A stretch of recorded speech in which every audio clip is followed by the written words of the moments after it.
বাবা ভোলানাথকে আমরা কিন্তু সবাই পছন্দ করি, বিশেষ করে মেয়েরা তো ভোলানাথের বড় ভক্ত বলতে পারো। তো যাই হোক, আমিও আজকে সকালবেলা স্নান করে নতুন কাপড় পরে বেরিয়ে পড়েছি ভোলানাথকে পুজো দেবে বলে। তো তারপর আমরা এখানে চলেও এসেছি, এসে দেখলাম অনেক কিন্তু ভক্তরা ভোলানাথকে পুজো দেওয়া হয়ে গিয়েছে। তো আমিও নিয়ে এসেছিলাম একটা আকন্দর মালা, ডাবের জল, আম আর কিছু বাতাসা আর ধূপ, মোমবাতি আর যেসব লাগে আর কি, ফুল, বেলপাতা। তো দেখো, প্রথমে আমি আকন্দর মালাটা পরিয়ে দিলাম ভোলানাথকে, তারপরে বড় একটা আম নিয়ে এসেছিলাম সেটাও দিয়ে দিলাম, তারপরে বাতাসা দিয়ে দিলাম, বেলপাতা করে বাতাসাটা দিলাম।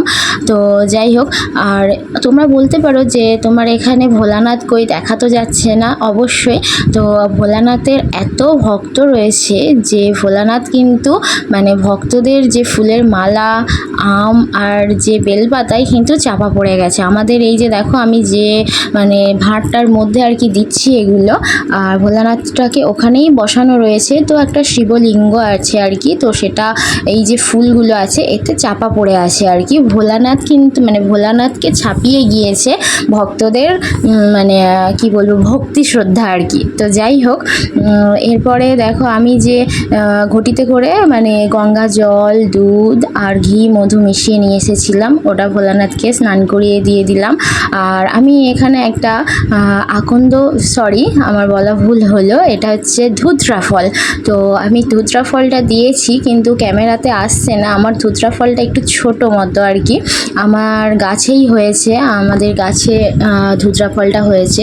এই ফলটা কিনতে পাওয়া যায়, কিন্তু আমার গাছে যেহেতু হয়েছিল, আর গাছের জিনিস ভগবানকে দান করতে ভালো লাগে বেশি, তাই নয় কি? তো যাই হোক, সেই জন্য আমার ধুতরা ফলটা ছোট হয়ে গিয়েছিল বলে ওর জন্য ক্যামেরাতে আসছে না আর কি। তো তারপরে আমি মোমবাতি, ধূপ, প্রদীপ সব কিছু জ্বালিয়ে ভোলানাথের কাছে প্রণাম করে নিলাম এবং আশীর্বাদও কিছু চেয়ে নিলাম। তবে সেটা মনে মনে, সবাইকে কিন্তু বলা যায় না, তাই নয় কি? তো যাই হোক, তারপরে পুজো দিতে দিতে একটা কথা বলি, এখন কিন্তু আমরা একটা মানে শর্টস ভিডিও সবাই করছে, ট্রেন্ডিং আছে আর কি। তো ত্রিশূল হাতে মাথায় জটা, আমি কিন্তু এমন মানে যারা আর কি ইউটিউবার রয়েছে, বড় কি ছোট কি, অনেককেই দেখেছি এই মানে যে গানটা চলছে ট্রেন্ডিং, ত্রিশূল হাতে মাথায় জটা, সবাই কিন্তু ট্রেন্ডিংটা মানে কি বলবো, রিলসটা বানাচ্ছে। তো সে যাই হোক, আর একটা কথা, তোমাদের ওখানে কার কার মানে প্রচলিত আছে আমি জানি না, কিন্তু আমাদের এখানে আছে যে মানে বাচ্চা মানে মেয়েরা যখন কুমারী অবস্থায় থাকবে সেই সময় এই যে কার্তিক মাসে পুরো টানা 1 মাস শিবের পুজো হয় আর কি। মেয়েরা ওই কুল পাতা, বেলপাতা, তুলসী পাতা, ফুল দিয়ে আর কি এরকম ভাসান করে, আবার মাসের শেষে সব কিছু দিয়ে আবার ভাসান হয়, এরকম একটা আছে আর কি। তো আমরাও করেছিলাম, আমি যখন ছোট ছিলাম আমার মাও আমাকে হেল্প করে দিয়েছিল এই শিবের পুজোতে। তো তোমাদের ওখানে কার কার আছে? আমাদের এখানে এটা কি কুলকুলাতি পূজা বলা হয়, আর তোমাদের ওখানে আছে কি না জানি না, যদি থাকে অবশ্যই জানিও। তো যাই হোক, আমার পুজো দেওয়া হয়ে গেছে। তো তারপরে আমার বোনকে ও দেব না করছিল, তা আমিও একটু ইয়ার্কি করে নিলাম যে দিয়ে দে। সবাই আমাদের মা ঠাকুমারা, দিদিমারা বলে শিব ঠাকুরকে পুজো করলে শিবের মতো নাকি বর পাওয়া যায়, ভোলানাথের মতো বর পাওয়া যায়। আর ভোলানাথ সতীকে কতটা ভালোবাসতো সেটা আমরা তো সবাই জানি, আর জানি বলতে আমরা পড়েছি পুরাণে। তো যাই হোক, তারপরে ও রাজি হলো এবং দিয়েও দিল। আর পুজো দিতে দিতে খালি মানে একটু হাসছিল, মানে লজ্জা করছে আর কি, পুজো দিতে লজ্জা করেনি, আমি যেহেতু ভিডিও করছি সেটাতেই লজ্জা। তো তারপরে আমি একটু বলে দিচ্ছিলাম। আর শিবের পুজো তো আমরা সবাই এমনিতেও বাড়িতে আমরা অনেক সময় করি। আর সোমবার, যেহেতু আজকে সোমবার, এখানে সবাই ছিল, সবাই পুজো দিয়ে চলে গিয়েছে। আর আমরা যে টাইমটা গিয়েছিলাম এই টাইমে কেউ ছিল না আর কি, সবাই দিয়ে চলে গিয়েছে, আরও অনেকে আসবে, দিতে বাকি রয়েছে। তো আমরা যখন গিয়েছিলাম পুরো ফাঁকা ছিল। আর আমাদের এই যে যেখানে শিবের পুজো হচ্ছে এটা আলাদা করে করা হয়েছে, মানে শিব পুজোটা হওয়ার জন্য। কিছুক্ষণ পরে বামুন মশাইও আসবে, বামুন ঠাকুর এসে পুজো করবে আর কি। তো তার আগে যারা জল ঢেলে নেয়, অনেকের মনস্কামনা মানে কি বলবো, ঠাকুরকে নিজের মনের ইচ্ছে জানানোর থাকে, সেগুলো জানিয়ে নেয়।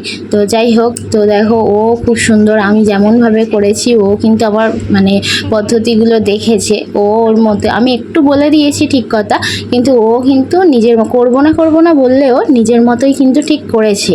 আবার ঠাকুরকে আমার মতোই প্রণাম করছে, তো আমিও আবার একটু ইয়ার্কি করলাম যে এখনই চেয়ে নে, ঠাকুর তোকে ভালো বর দেবেন। তো যাই হোক, তারপরে আমাদের এই যেখানে পুজোটা হলো ওর পাশেই আর কি অনেকগুলো মন্দির আছে, এটাও একটা শিবের মন্দির, এখানে পুজো দেওয়া হয়, সবাই এমনি নিত্য পুজো দেওয়া হয়।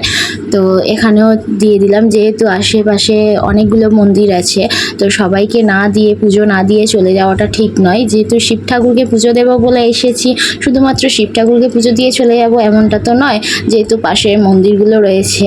তো এটা হলো শিবের মন্দির, এরপরে এটা হলো বাবা পঞ্চাননের মন্দির। তো এখানেও নিত্য পূজা হয়, এই মন্দিরগুলো মানে পাশাপাশিই রয়েছে, যেখানে পুজোটা দিলাম ওর পাশেই রয়েছে। এখানে চৈত্র মাসে পঞ্চানন পুজো হয়, মানে আমাদের এখানে চৈত্র মাসে বাবা পঞ্চাননকে মানে পুজো দেওয়া হয়, আলাদাভাবে পঞ্চানন পুজো হয় আর কি। তো সব পুজোই হয়, আবার সরকারি কালী পুজো হয়, তো সেই কালী পুজো হওয়ার আগে পঞ্চানন পুজো হয়। তো এটা দেখো মনসা গাছ আর কি, এখানেও মনসা পুজো হয়, আর মনসা পুজোটাও আলাদাভাবে করা হয়। আমাদের এখানে এই যে মন্দিরগুলো আছে বাবা পঞ্চাননকে যদি পুজো দেওয়া হয়, মানে আশেপাশের যে কটা মন্দির আছে সবগুলোতেই পুজো হয় আর কি। তবে হ্যাঁ, এবার পঞ্চানন পুজো আলাদা হলো, মনসা পুজো আলাদা হলো, শিব পুজো আলাদা হলো, এটা পুজোটার নামটা হয়তো আমরা দিচ্ছি ঠিক কথা, কিন্তু শুধু ওই একটা মন্দিরে পুজো হবে এমনটা নয়, প্রতিটা মন্দিরই পুজো হয় আর কি। যেহেতু আশেপাশেই রয়েছে আর তোমরা তো দেখতেই পাচ্ছ, মানে সব কাছাকাছি মন্দিরগুলো রয়েছে, ওই জন্য পুজো হয়।